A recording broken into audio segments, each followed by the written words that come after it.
So Meredith, thank you so much for joining us. I also need to say thank you to Christopher Hopper for making the intro. So yeah, great to have you on the show. Thank you so much, Ben. I really appreciate it. I'm excited to do this. And thanks to Chris. He always makes lots of introductions. Yeah, good guy. Good guy. He's been on the podcast a few times as well, so always good to hear his views and get his insight on the market over there. But today we're going to hear all about your views and your insight and your journey. So I guess a good place we like to start is looking back and looking before you ever knew what Salesforce was and foresaw a journey in the Salesforce world, what you actually wanted to do and what you wanted to be when you were growing up. Yeah, so as a kid, I was really creative. My mom was an art teacher. My dad was an entrepreneur, dog trainer. So business world was kind of the last thing that I thought I would do. It was, you take those quizzes in school, and it always pushed me to kind of the creative world or the arts. I always excelled in English, and so that was what I always thought I would do. But then one course I took in high school was an Adobe class, so Adobe Illustrator or InDesign. And in that class, I learned a lot about kind of how to follow technology and learning through a notebook. And so I think a lot of that was similar to Trailhead today. You learn through following certain steps, and then that kind of gives you that confidence that you can actually do the technology. So it's Sure. kind of the last thing I thought I would end up doing. So what was the goal then in the early days? Like, did you see yourself being an artist, or was it like when you say creative, like what was the kind of career aspiration at that point? Photography was kind of the path I thought I would go down. I went into college and ended up studying marketing because that was kind of writing and some creativity there. So, you know, it just, my first career ended up working at a rental company right out of college. It was the first company that would hire me that had a marketing role. I still remember the vice president telling me, are you sure you want to work in equipment rental? This isn't like a cool kind of company. It's not always the cool brand that everyone wants to work in. And I said, absolutely. I love marketing. We'll make it work. And I'm so glad that I said yes and that they gave me a chance because it's kind of been that blue collar industry that I've stayed in for the last 10 years. Sure. Well, one thing from prior discussions with you, I think one thing I've gathered is that you do take opportunity, right? So if it's presented to you and you don't shy away from taking kind of potential opportunities that going into the unknown. So we'll cover that a little bit, but you kind of landed in your first Salesforce role as well. That wasn't, as we've discussed, by design. So how did that come about? Because was it with the same company you joined in marketing? Yeah, it was. So this company, luckily, the chief marketing officer was very visionary, and he was one of the first to invest in Salesforce across the company. I was in a region marketing role, and we realized that even though corporate kind of had their Salesforce rollout, the local reps really weren't taking to it. The adoption was pretty poor. And so they decided that they needed someone locally to kind of ride with the reps, learn what they did every day, and do a formal training and rollout. And so, I was the new young kid. And so they said, hey, Meredith, I think that you would be great at this. I want you to go out. I want you to get in the truck, get some steel toe boots and a hard hat, ride with the reps, figure out what they do every day, and then see how Salesforce can help them. And so I was really scared. I didn't really know anything about the rental business, from a practical everyday in the life standpoint. And I was also pretty young and female and riding with mostly men that were twice my age. So it was definitely trial by fire, getting in the truck with reps and learning what they did every day. But with that, I learned so much. I learned the kind of words that they use every day. And so that kind of helped me establish credibility. I also learned kind of their pain points, hearing them complain about, why do they have to use the Salesforce thing? Why does their district manager, make them do this? All they want to do is sell. They don't want to be behind their computer. And so with that, I was able to kind of gather all of that and figure out what matters the most to them.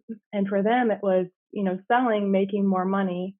And so I found ways to write a curriculum that spoke to those pain points.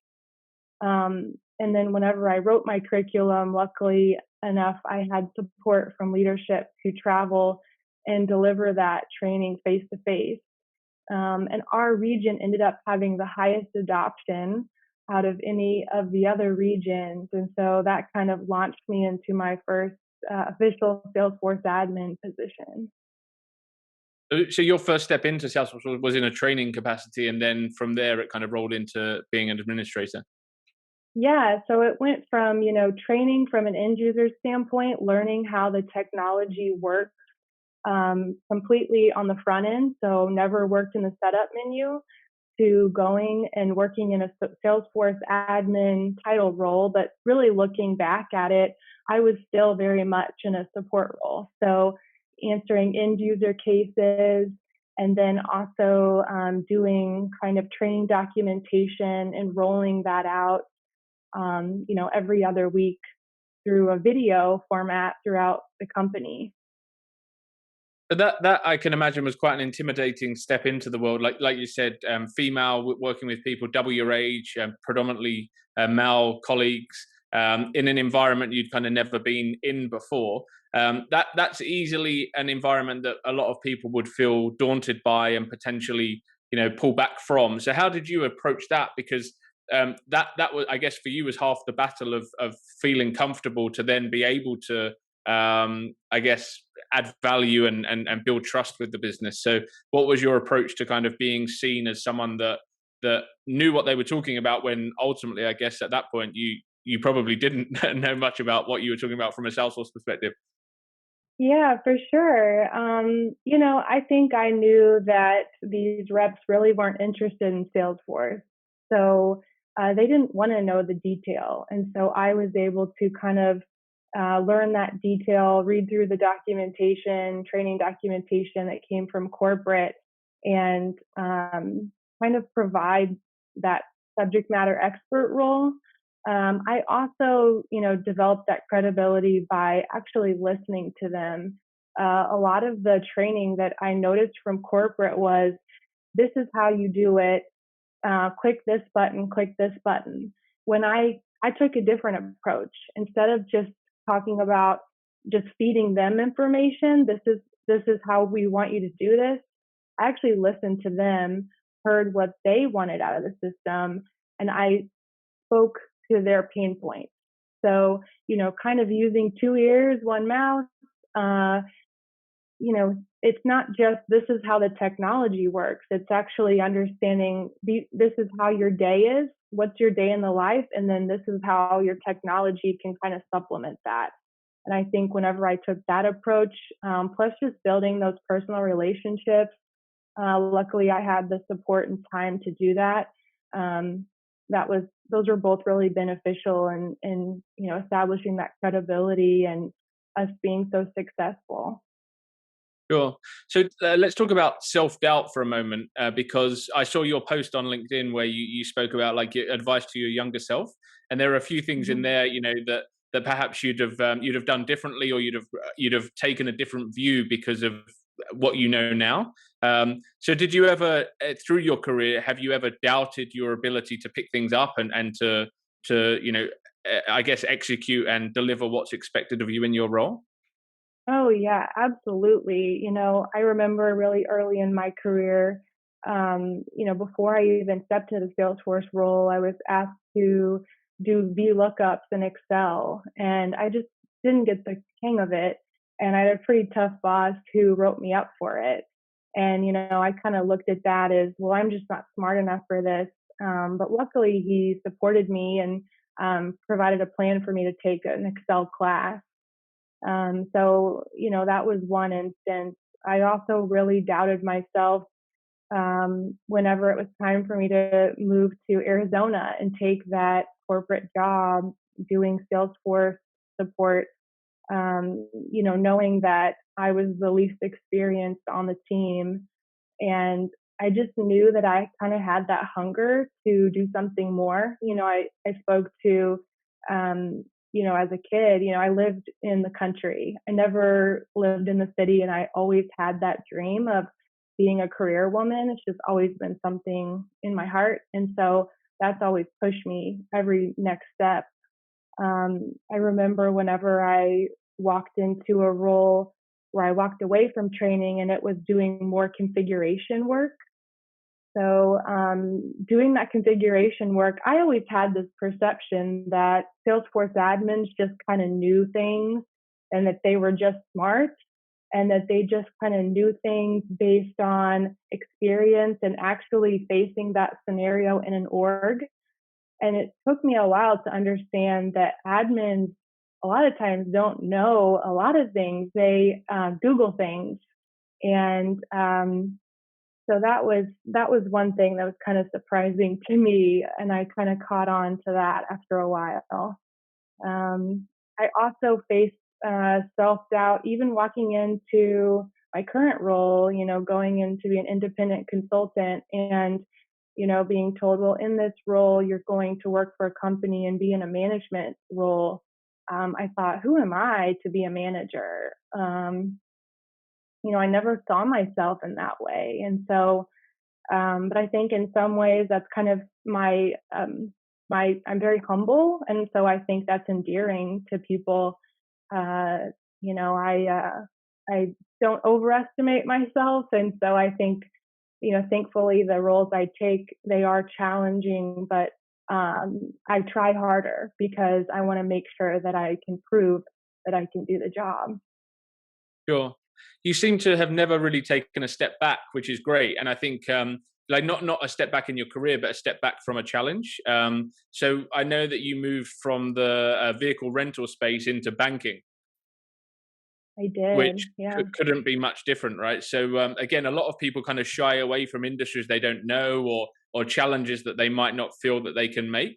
Um, what was kind of behind that career decision to make that like like you said, you weren't you'd been working out, riding, wearing a hard hat and steel toe cap boots, to then go into a banking environment, which I can imagine was very different. So what was behind the thinking of that move? Yeah. So luckily it was just a referral from a friend.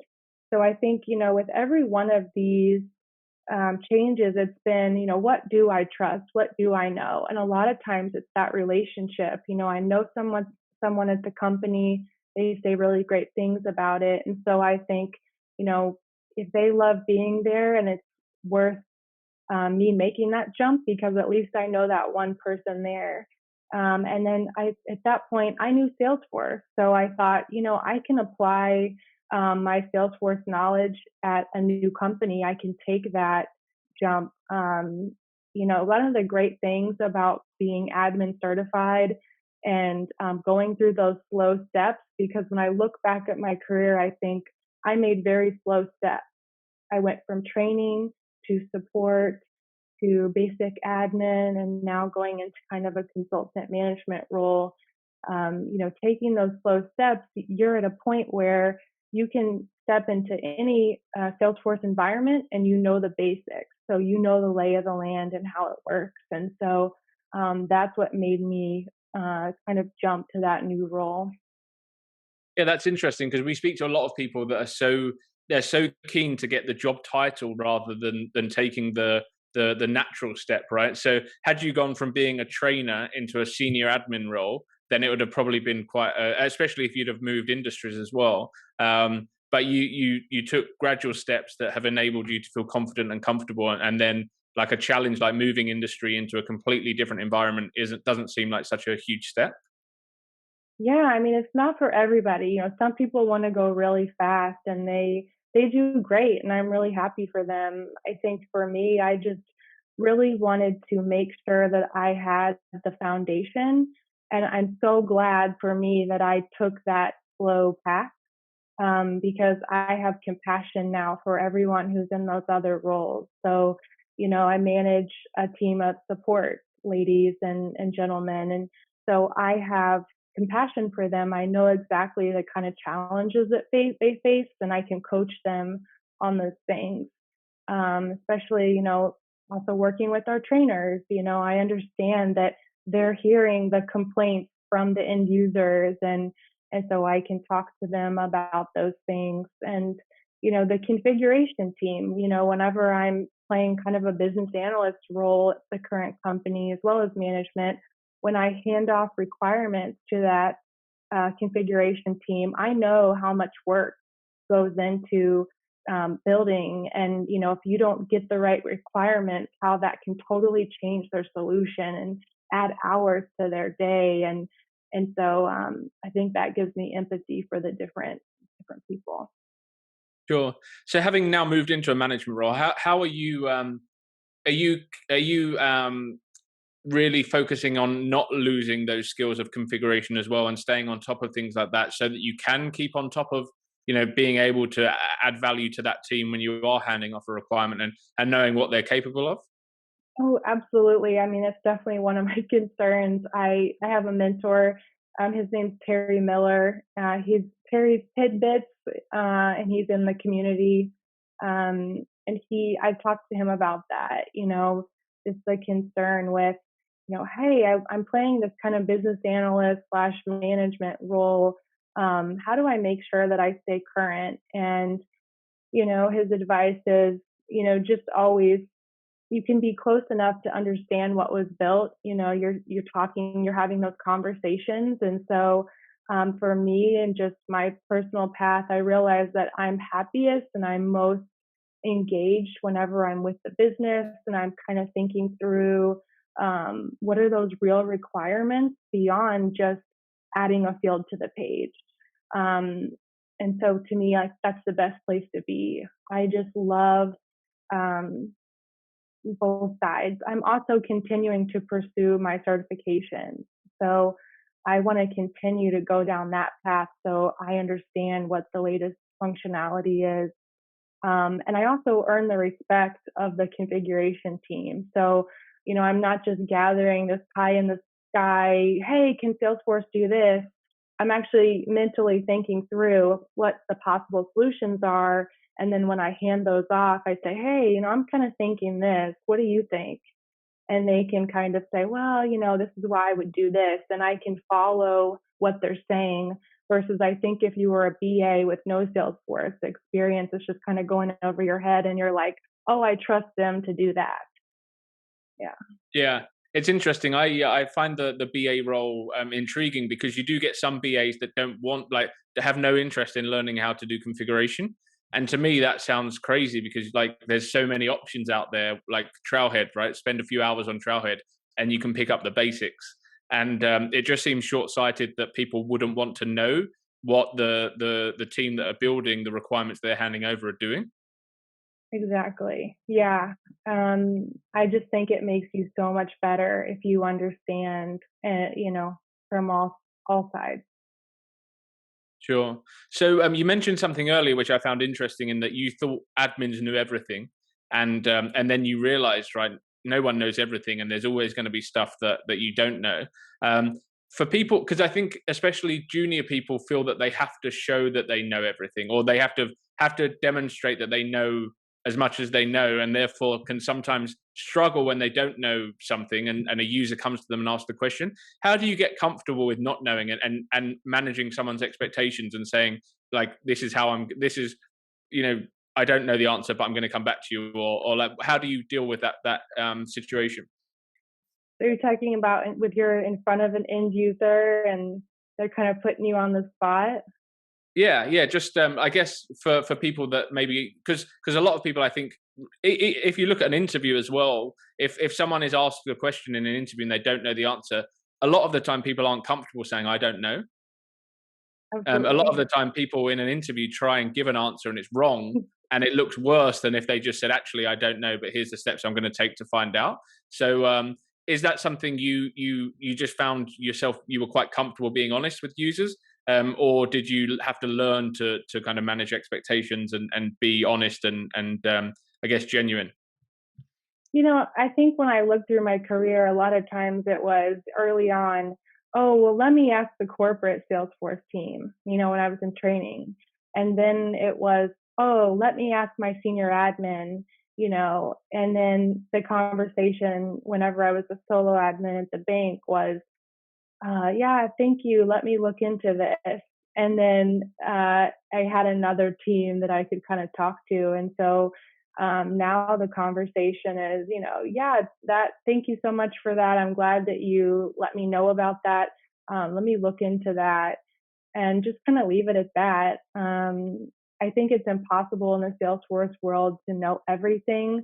It's almost like the more that you know in Salesforce, the more you realize you don't know because there's so many galaxies as I describe it.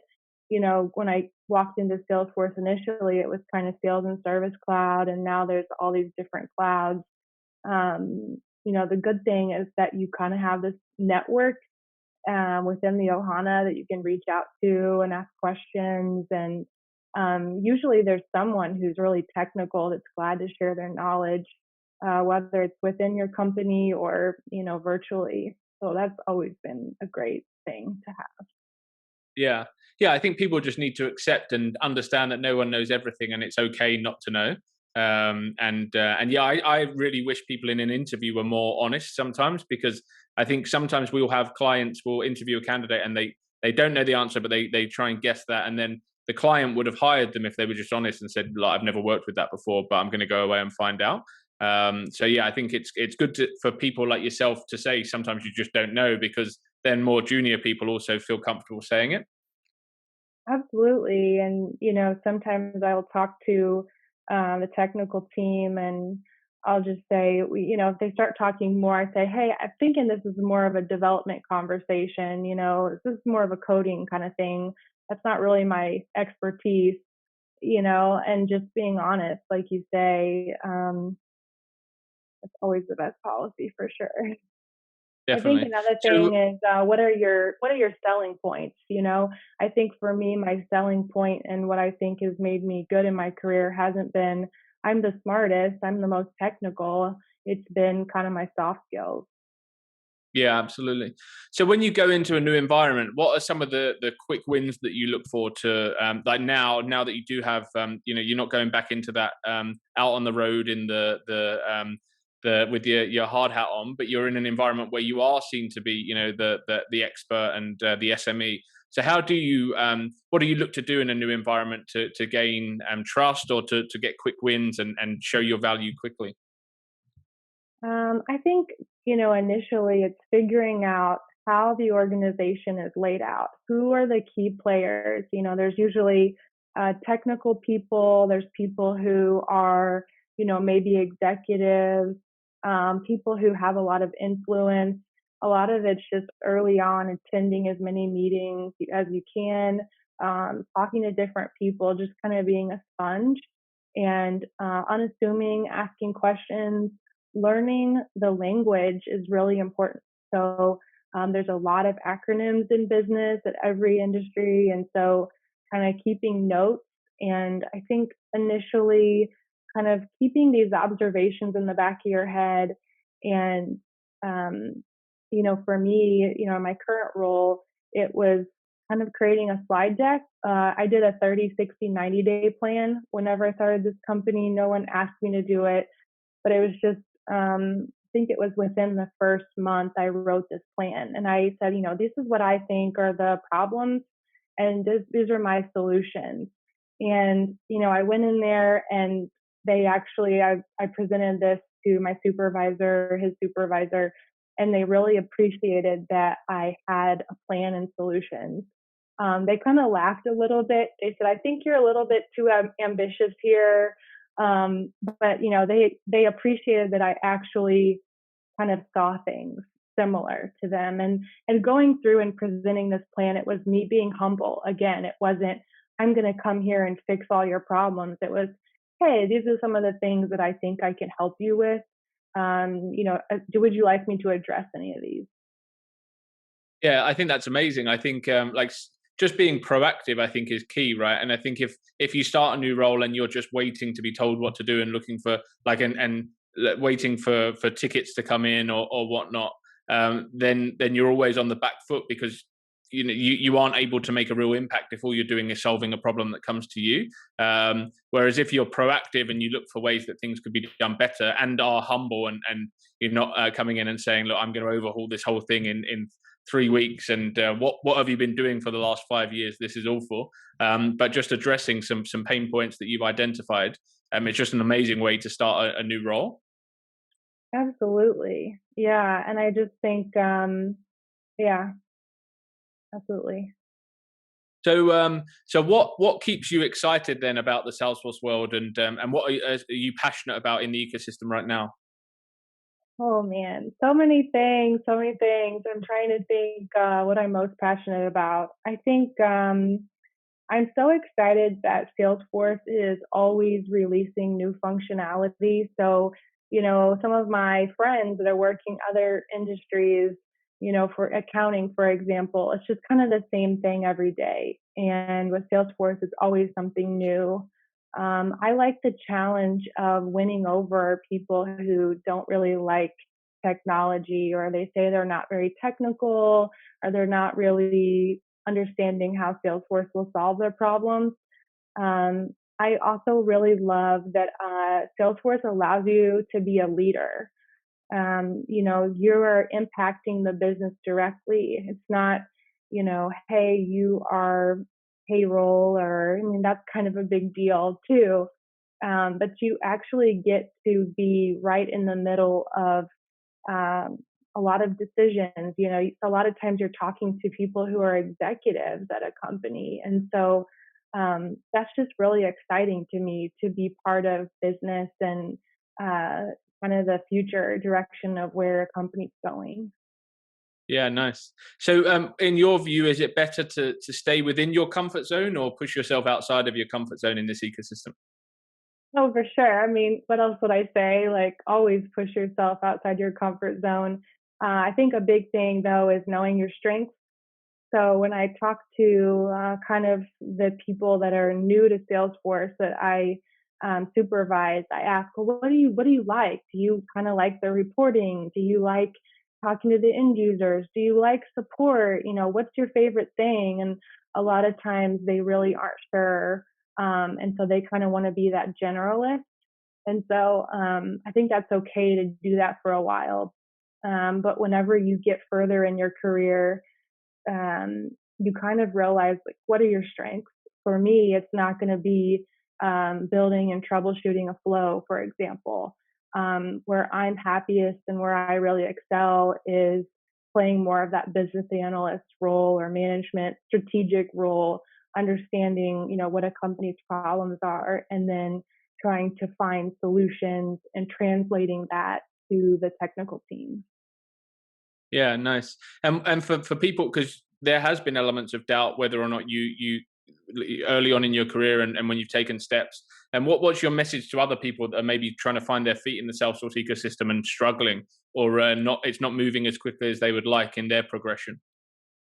Yeah, I definitely feel for them. I remember trying to make that jump from answering cases every day to wanting to do more of the configuration side, and just feeling like, well, what do I have to do? And so for me, studying for the ADM cert wasn't exactly what I wanted to do, but I knew that that was going to open up a lot of doors for me. And so even though I did a full day of work, on the weekends or at night, I would study for that certification. Another thing that I did was I got in the Salesforce Ohana and the ecosystem. I met other professionals who were, wanting to grow and were really hungry to learn more. So I had like a Salesforce Saturday that I attended in Houston with Becca Miller, and I did a trailhead study group with Anya Johnson and just people who are maybe a little more experienced at Salesforce that I could kind of look up to and developing relationships with them. I think another thing that's kind of new now that wasn't around when I was trying to break in is there's a lot of Salesforce support roles.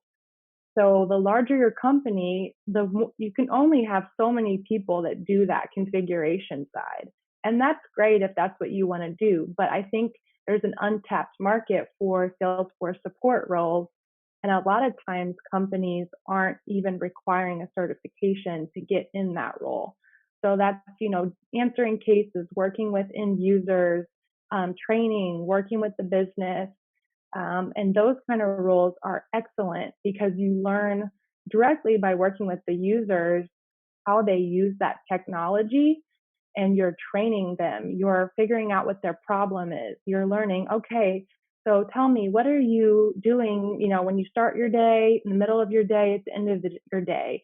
How are you inserting Salesforce into this?